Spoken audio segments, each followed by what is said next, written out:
Barishal city কর্পোরেশনের অবহেলিত এক ওয়ার্ডের নাম কাউনিয়া।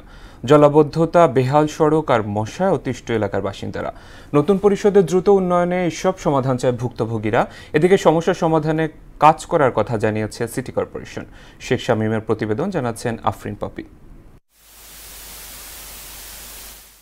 কাউনিয়ার বিসিক, বাসমিয়ার গলির আহমেদ সড়ক ও মুক্তিযোদ্ধা হাতেম আলী সড়ক সহ গোটা ১ নম্বর ওয়ার্ডের চিত্র এটি।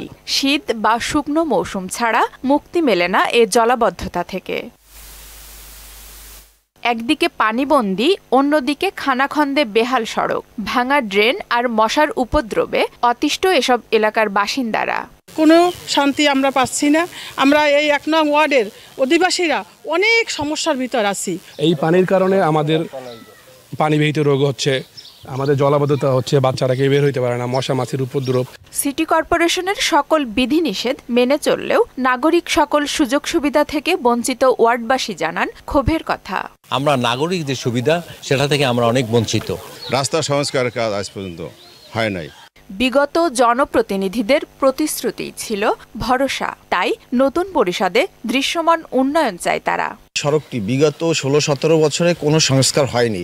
আমরা অতি দ্রুত এই সড়কটির সংস্কার চাই। দ্রুত এই রাস্তাটা মেরামত করে এবং ড্রেন সহ রাস্তাটা মেরামত করে, এই জন্য আমি আকুল আবেদন জানাচ্ছি সিটি কর্পোরেশনের নিকট। কয়েকটি বাজেটের অপেক্ষায় এসব সড়কের তালিকা মন্ত্রণালয়ে পাঠানো হয়েছে বলে জানিয়েছে সিটি কর্পোরেশন। ঝুঁকিপূর্ণ বা বেশি ক্ষতবিক্ষত অবস্থায় আছে, এগুলো আমরা সিরিয়ালে প্রথম দিকে ধরছি এবং সর্বশেষ যে বাজেট যেটা আর কি, এটা যদি আমরা পেয়ে যাই তাহলে ১ নম্বর থেকে শুরু করে ৩০ নম্বর সবগুলো আমরা কম বেশি কাজ করতে পারবো এবং এই সিটি কর্পোরেশনের চেহারা অনেকটা চেঞ্জ হয়ে যাবে।